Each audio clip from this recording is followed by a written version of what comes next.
오늘 말씀의 제목을 한번 따라 하실까요? 부활신앙으로 거룩을 지켜라. 부활신앙으로 거룩을 지켜라. 이런 제목으로 말씀의 은혜를 나누기를 원합니다. 벌써 작년이 되어버렸는데요, 지난주 금요일 예배에 혹시 절교 제목을 기억하시나요? 고린도 15장 29절 30절의 본문을 가지고 어떻게 설교 제목을 가졌냐면 부활신앙으로 날마다 승리하자를 그랬습니다. 한번 따라 하실까요? 부활신앙으로 날마다 승리하라. 부활이라는 단어는 부활절만 있는 단어는 아닌 거예요. 사실 크리스찬들의 가장 강력한 신앙의 무기는 부활이어야 되는 거냐. 부활. 왜냐하면 예수님의 사역의 가장 강력한 힘의 동기는, 파워는 부활이었습니다. 어느 목사님들하고 대화를 하다 보니까 아주 힘든 교회가 있대요. 너무 힘들어. 그래서 좀 목회자들이 고개를 절레절레 흔드는 교회가 있는데, 대화하는 가운데 그래, 야, 그 교회는 예수님이 가도 힘들어. 예수님 가도 힘든데 그 교회는 얼마나 힘든지. 그랬더니 어떤 목사님이 말씀하시기를, 예수님도 목회에서 12명밖에 못 건졌어. 목회가 얼마나 힘든지. 그 중에 하나 또 배신하고 도망가 버렸네. 그러면 예수님은 실패했나요? 실제로 예수를 실패자라고 보는 사람도 있습니다. 어떤 스님이 예수를 왜 믿나? 그래서 성경을 읽었대요. 성경을 읽어야, 불경을 읽어야 부처를 알고 성경을 읽어야 예수를 아니까. 그래서 스님이 작정하고 성경을 읽었어요.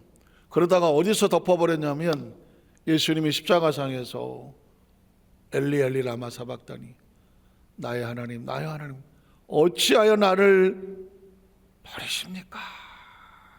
이 말에 스님이 책을 덮었어. 예수는 하나님도 버린 자구나. 하나님도 버린 자야. 그래서 십자가에서 처참하게 비참한 꼴로 그렇게 달려 죽었구나. 이런 예수를 왜 믿냐?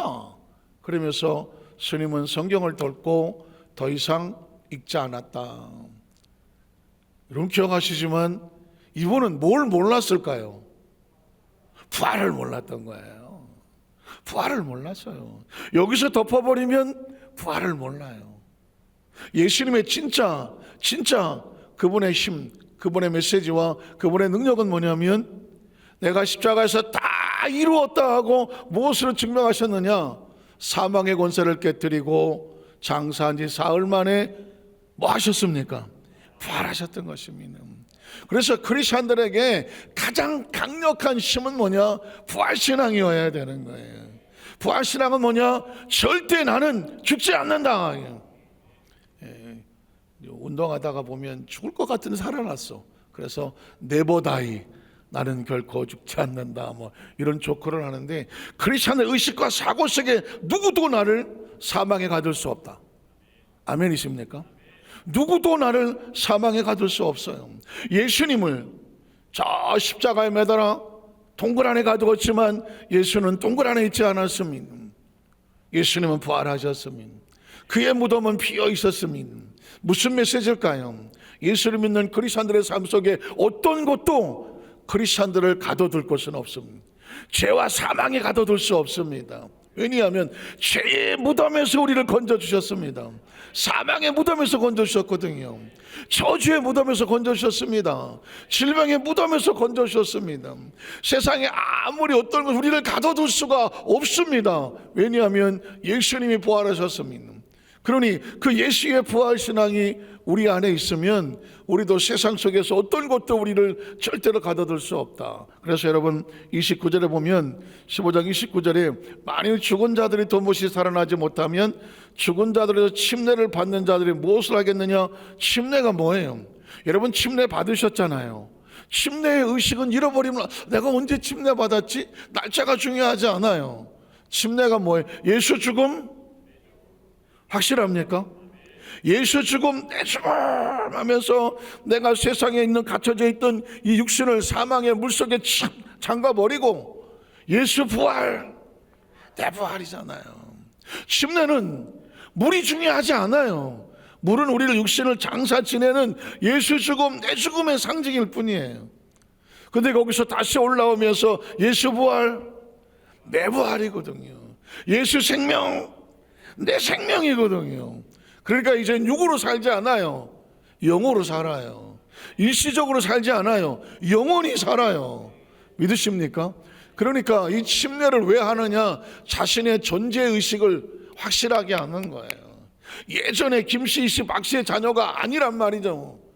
영접하는 자 곧 그름을 믿는 자들 하나님의 자녀가 되는 권세를 주시고 신분을 주시고 우리의 정체성을 주셨습니다. 우리가 누구인가? 하나님의 자녀입니다. 침례의식은 바로 이것을 확실하게 마음속에 품는 자기를 향한 존재의식을 하는 거예요. 그래서 우리의 신앙은 뭐냐? 침례도 핵심은 뭘까? 부활입니다. 예수 죽음, 내 죽음, 예수 부활, 내 부활, 예수 생명, 내 생명, 예수 천국, 내 천국 하는 건 뭐예요? 부활신앙이죠. 30절도 마찬가지입니다. 3절도 어째 우리가 언제나 위험을 무릅쓰느냐? 여러분, 부활을 가지고 있는 사람은 어떤 곳에 뒤로 물러가지 않습니다. 세상에 죽음을 두려워하지 않는 사람을 누가 두렵게 할 수가 있겠습니까? 그래서 부활신앙이라고 하는 것은 매일 매사 부활절만 돼서 뭐 예수 부활하셨네가 아니에요. 크리스천은 날마다 무슨 신앙으로 산다? 부활신앙으로 사는. 어쩌면 저녁에 잠을 주무시잖아요. 자는 동안에 뭐 무슨 일이 일어날지 아무도 모르잖아요. 근데 눈을 뜨는 순간 내가 또 하루를 살았구나. 오늘 나에게 생명을 주셨구나. 그러니까 오늘은 내가 또 뭐 한 날이에요? 부활한 날이에요. 오늘은 내가 뭐 한 날이다? 부활한 날이에요. 어쩌면 하나님 우리에게 날마다 이 부활을 인식하고 살아라. 어느 날은 내가 잠이 들었는데 아침에 깨보니까 지구가 아니요. 어디 같아요? 화성인가? 어느 날 잠에서 깨보니까 지구가 아닌 날이 올 거예요. 깨보니까 거기가 어디예요? 하나님의 나라죠. 육신을 벗고 하나님의 나라예요. 제가 여러분 말씀을 드렸잖아요. 제가 40대 한 43살쯤 됐을까? 제가 정신을 잃고 쓰러졌다고요. 아니 지금도 그 생각을 하면 사람은 이렇게 죽더라고요. 전 경험을 해봐서 알아요. 의식을 못해. 정말 얘들아 잘 있거라, 천국에서 만나자, 할렐루야. 이건 진짜 축복인 것 같아. 진짜 사랑하는 사람들과 나눌 수 있는 정을 다 나누고, 그래 고단하다, 나 잠이 자야 되겠어. 잠이 들었다. 최고의 축복입니다. 여러분, 그래서 유교에서도 인간이 가질 수 있는 최고의 축복을 호종명이라고 말해요. 호종명. 인간의 최고의 축복은 잘 죽는 거예요. 잠자듯이. 그런데 실제로 자기가 죽는 건 알까? 모르기도 해요. 모르기도 해요. 저는 제가 지금 생각하니까 절도인데, 절도. 그냥 나가 떨어졌으니까 책상에 앉다가 그 책상에 앉다 나가 떨어진 것도 나중에 깨고 나서 하는 거예요. 넘어갈 때는 몰랐어요. 그래서 정신이 팍 0.00초에 나가버렸으니까 얼마나 누워있는지 모르고 꼬꾸라지도 모르고 눈을 떠서 보니까 여기가 어디지? 꼭 그럴 것 같아요. 천국은 그럴 것 같아요. 의식이 팍 하고 들어오는데 여기가 어디지? 전 그런 경험을 2번 했어요. 20대 때 연탄가스를 먹고 도립병원에 끌려간 적이 있거든요. 경기도 의령부 도립병원에 끌려간 적이 있었는데 그때도 사는 건 아무것도 아니에요. 의식이 나가면 죽은 거예요. 근데 의식이 딱 하고 들어오면 비로소 산 거예요. 20대 때 한번 그렇게 겪었거든요. 팍 하고 들어오니까 그게 산 거더라고. 40대 또 한 번 겪었어. 딱 들어왔어. 근데 여기가 어딘지를 모르겠어. 그래서 제가 그랬죠. 농담 삼아. 지옥인가? 왜 지옥일까요? 앞이 캄캄해. 아니 의식은 들어왔는데 앞이 캄캄해. 지옥인가? 왜 앞이 캄캄했을까요? 눈을 감고 있었어. 눈을 떠보니까 여기가 어디지? 제가 바닥에 쳐박고 꼬꾸라져 있더라고요. 전 그래서 그 경험을 하고 난 이후에 매일매일이 기적일 수밖에 없어요. 부활신앙이란 뭔지 아세요? 매일 내가 살아있구나를 인식하고 살아가는, 그게 부활신앙이에요. 오늘도 살려주셨구나. 2024년도를 못 넘어 25년 못 넘어온 사람들도 부지기수인데 25년도로 하나님께서 사명이 있어서 또 우리에게 25년도를 주셨구나. 매일 생명에 감사하고 살아가는 게 부활신앙이에요. 부활신앙이 있어야 사망이 가득 찬 이 세상을 어떻게 할 수 있느냐? 이겨낼 수가 있는 거죠. 오늘 성경은 이 부활신앙이 한 걸음 더 나가서 우리로 하여금 거룩함을 지키게 한다는 거예요. 거룩이란 뭐냐? 머리부터 발끝까지 이렇게 하고 다니는 게 거룩이 아니라 그 하나님의 이 정체성의 소중한 것을 잘 하나님의 방법으로 지켜내는 것, 이걸 뭐라고 말할까? 거룩이라고 말하는 것이죠. 오늘 성경이 31절에 보면 이렇게 말합니다. 형제들아, 내가 그리스도 예수 우리 뭐 안에서? 주 안에서. 바울 서신의 가장 핵심적인 키워드는 주 안에서, 예수 안에서, en Christos, in Jesus Christ. 이게 수도 없이 얘기해도 또 새로운 게 뭐냐면, 자, 여러분에게 물을게요. 주 안에서. 자, 나는 주님 안에 있습니다. 어떻게 인식하세요? 나는 주님 안에 있습니다. 이게 무슨 뜻이에요? 내가 주님 안에 있다? 주님이 나보다 이만큼 커서 나를 이렇게 안고 가시나? 여러분의 의식 속에 내가 주님 안에 있습니다. 이걸 어떻게 인식하는지 묻고 싶어요. 난 주님 안에 있는데 주님 안에 있다는 뜻이 뭘까? In Jesus Christ, 그리스도 안에 있다는 게 뭘까? 뭘까요? 그리스도 안에 있다는 얘기는 뭐냐면 내가 그리스도 안에 있으려면 그리스도가 내 안에 있어야 돼요. 그리스도가 내 안에 있어야 돼요. 이 절대 진리와 그리고 생명과 길이 내 안에 있어야 돼요. 그래서 내가 살아가는데 진리가 나를 끌고 가야 돼요. 그리고 말씀이 나를 끌고 가야 돼요. 그리고 생명이 나를 끌고 가야 돼요. 진리를 따라가고 길을 따라가고 생명을 따라가다 보니까 내가 누구 안에 있어요? 주님 안에 있는 거예요. 오늘 아침에 국민일보 신문에 보니까 혹시 아십니까? 작년 연말에 미국에서 어떤 예비역 군인이 트럭을 몰고 연말에 사람들이 많은 거기에 새벽 3시인가 그런데 사람들이 많이 몰려 있었나 봐요. 거기에 트럭을 몰고 돌진해 버렸어. 10대 명이 그 자리에서 죽었고 30몇 명이 부상을 입었어. 아, 세상에 이런 일이 어디 있어? 어떤 사람이, 그것도 제가 궁금해서 기사를 읽었어. 이 사람은 IS 무슨 중동 무슨 테러리스트가 아니에요. 전직 군인이야. 군대 생활 한 10년 가까이 했어.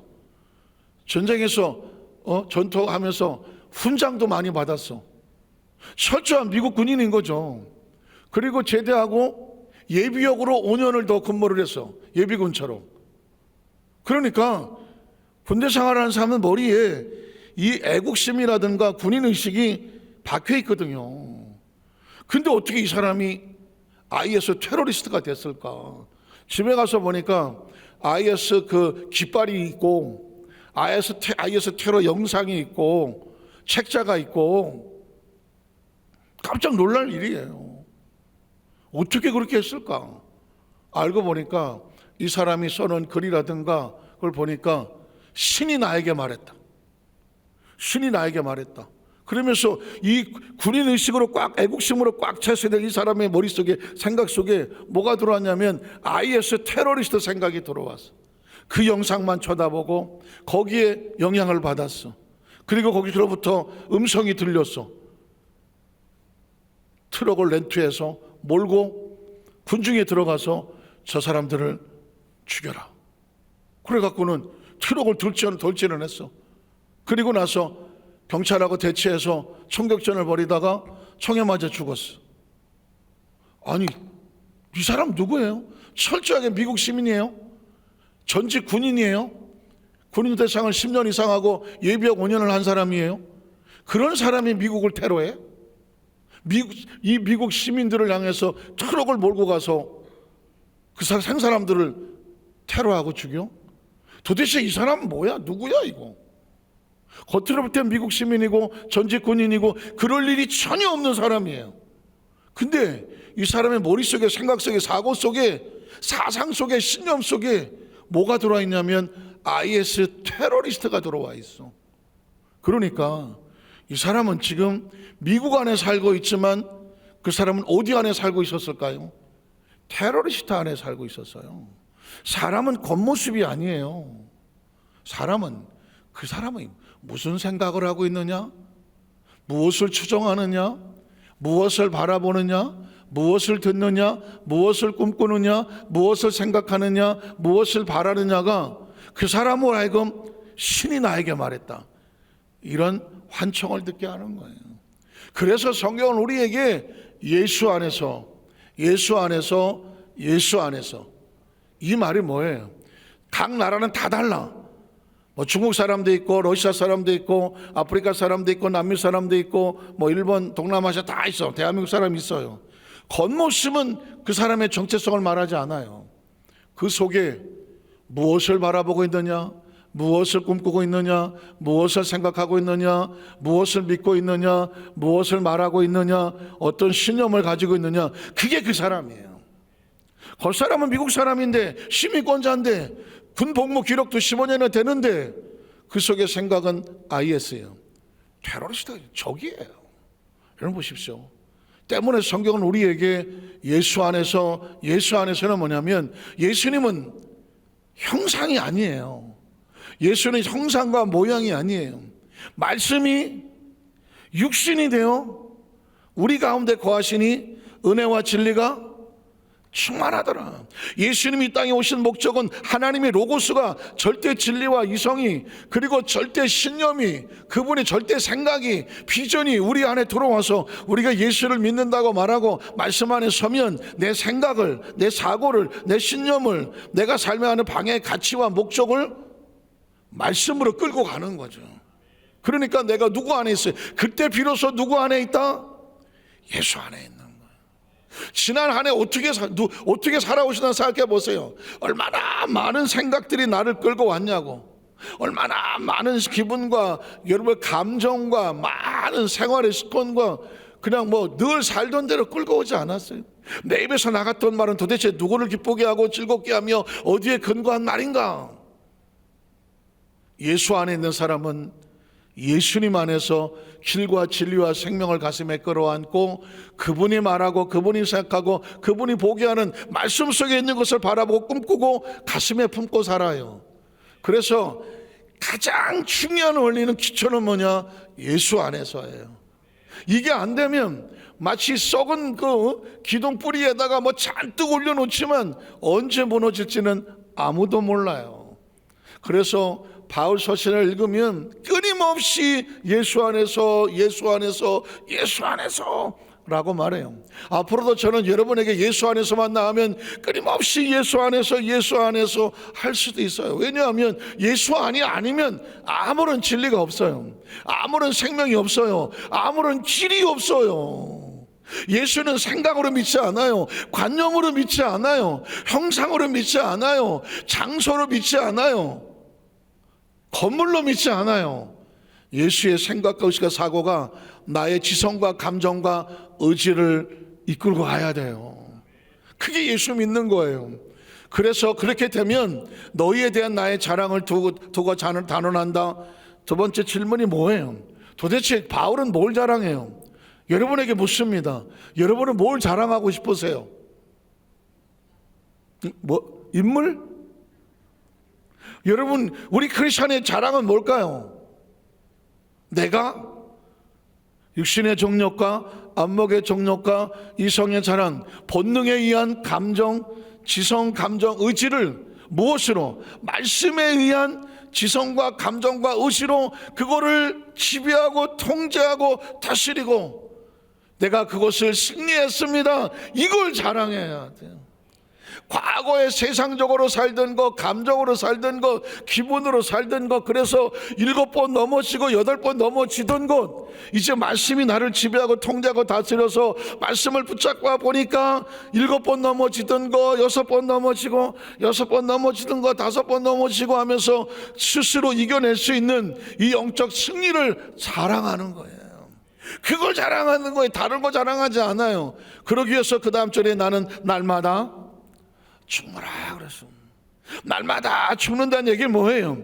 육을 죽여야 영이 삽니다. 자신을 육신을 쳐서 육신의 정욕과 안목의 정욕과 있어요. 제가 앞으로 또 지정의에 대해서 말씀을 말하겠지만, 혹시 아십니까? 인격적, 그 사람 참 인격적이다. 인격적이란 뜻이 뭘까요? 인격이 좋다. 인격이 잘못 안 좋아. 인격이 뭘까요? 인격은 지성과 감정과 의지가 밸런스를 잘 조화를 이룬 상태를 인격적이라고 말해요. 한번 따라 지성과 감정과 의지, 지정이라고 말하잖아요. 지성과 감정과 의지가 인간에게 가지고 있는데 이것이 밸런스를, 균형을 잘 맞춰야 돼요. 어떤 사람은 지성, 지혜와 학력이라든가 지식은 아주 뛰어난데 감정이 안 좋아.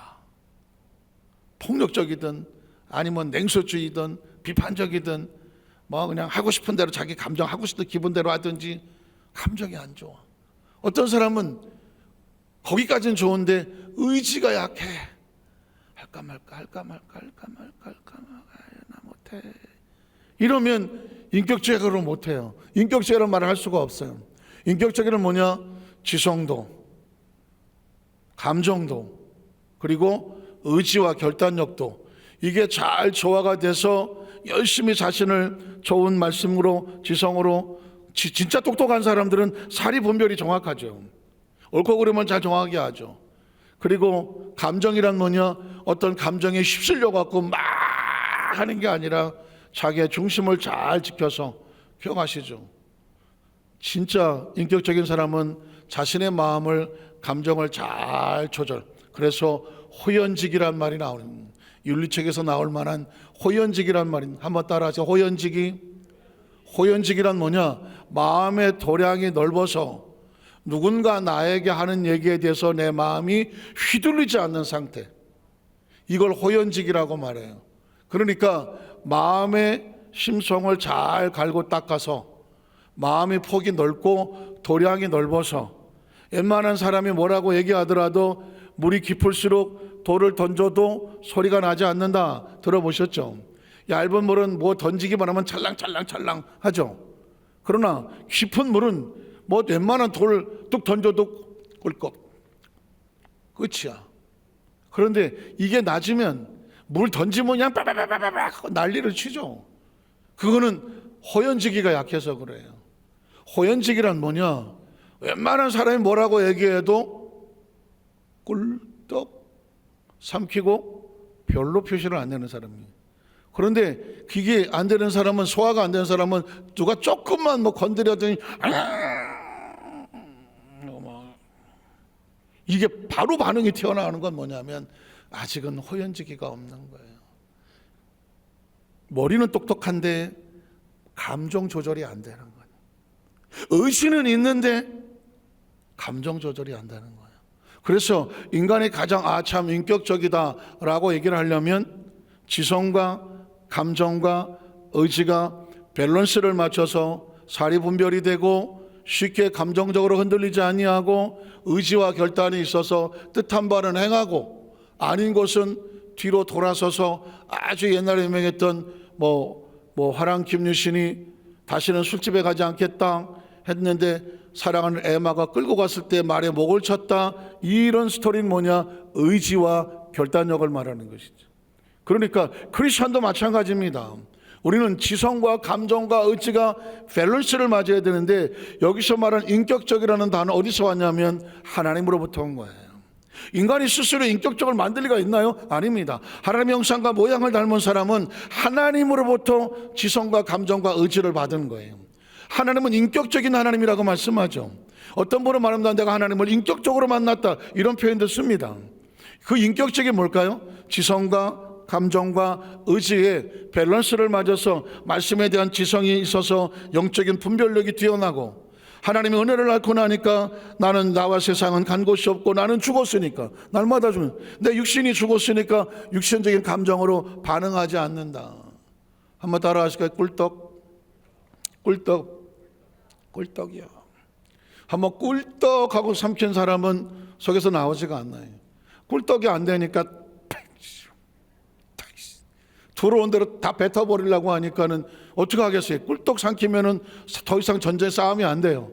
근데 거기다가 같이 뱉어버리면 싸움이 될 수밖에 없는. 그리고 의지해요. 의지는 결단과 각오예요. 그래서 날마다 죽는다는 얘기는 인격적인 사람이나 가능해요. 아, 이거 아니구나, 육신이구나, 육신의 것이구나, 육신의 의지, 지성을 죽이고 육신의 감정을 죽이고 육신의 의지를 묻고, 그 다음에 어떻게 영적인 지성을 칼날같이 세우고 영적으로 마음을 딱 무장하고서 웬만한 것들이 와서 내 마음에 건드리지 못하게 하고, 그리고 하나님 말씀의 의지에 따라서 하나님 말씀하시고 내가 믿습니다 라고 전진하게 하는 건, 이 상태가 신앙의 가장 온전한 상태예요. 이게 안 되면 평생 괴로워요.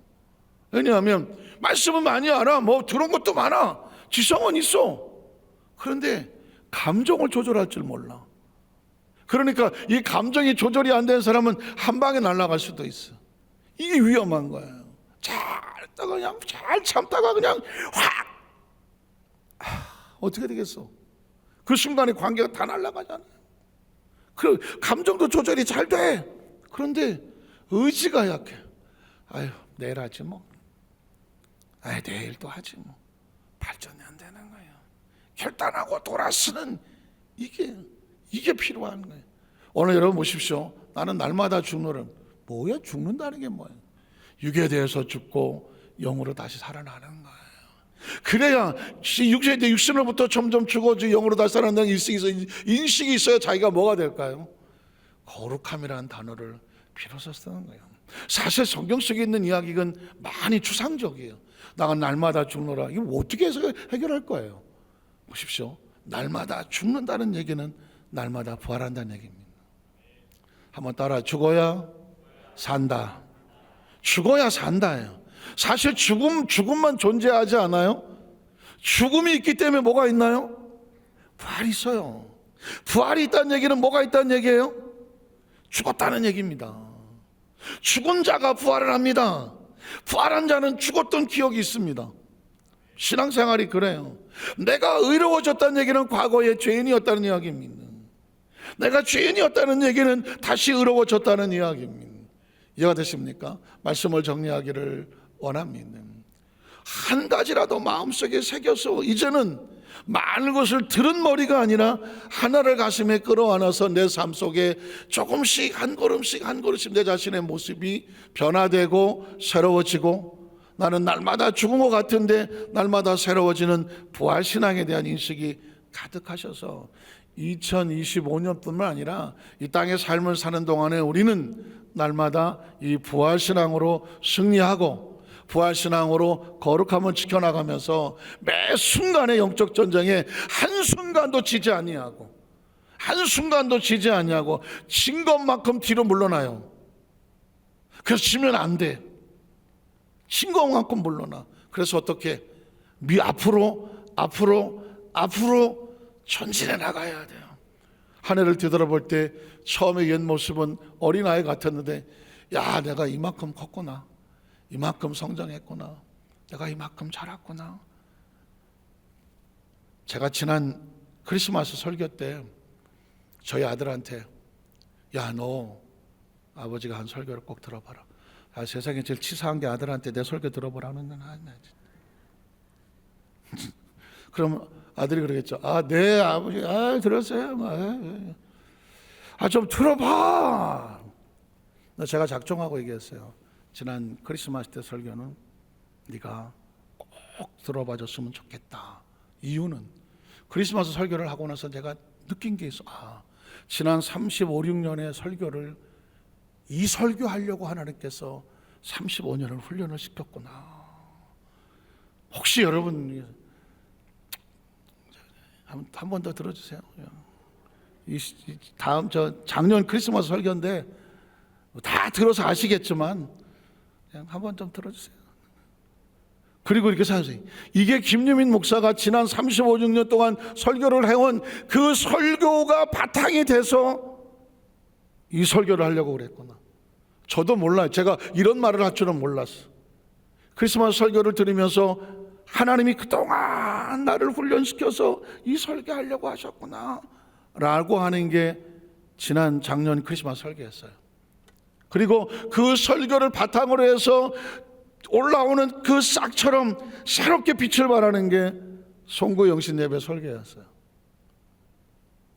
그 눈치를 챘는지 크리스마스 설교 끝나자마자 2부, 3부의 조회수가, 전 우리 교회 성도도 뭐 들으셨겠지만 도대체 누가 들었는지 모르겠지만 2부 설교의 조회수가 거의 500에 가까워요.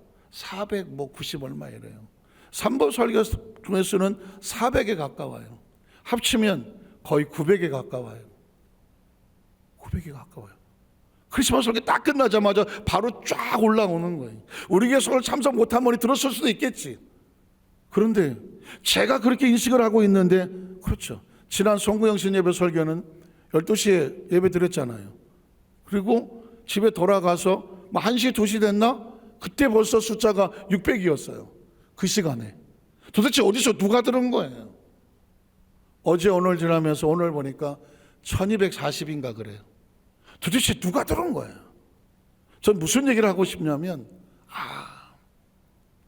이 진리에 대한, 절대 진리에 대한 열망과 목마름이 있었던 사람들이 평상시 우리 교회 설교를 그렇게 들었으면 내가 그러려니 해요. 평상시 주일날 제 설교 드리고 나면 보통 2부 3부에 많아야 한 400, 2부 400, 300 이런 정도예요.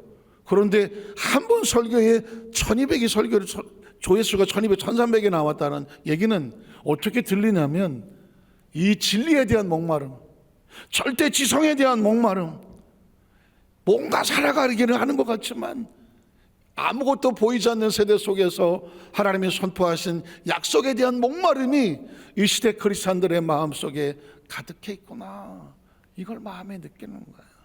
전 이제 말씀을 마치면서 여기서 만삭교회 성도들에게, 김유민 목사님 지난 수도 없이 들었는데 그렇지 않아요? 언제 설교 들어달라고요?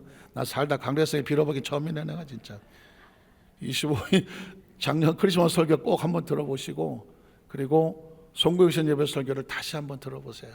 꼭 들어보세요. 그리고 제가 저희 아이에게 이렇게 말했어요. 아들한테, 너가, 우리 아이가 들어가는, 아빠 내가 영적으로 더 강해지고 싶어요, 이런 얘기를 해요.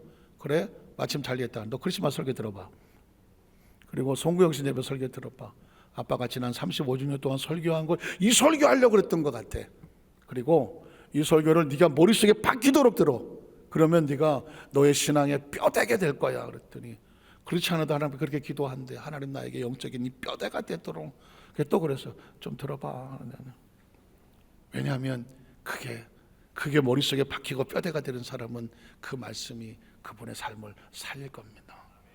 오늘 여의도 한적교회 모든 성도들 가슴속에, 생각 속에 2025년도 첫 예배를 출발하면서 선포되는 말씀마다 여러분의 의식과 사고 속에 그 말씀이 통제하고 지배하고 다스리게 하십시오.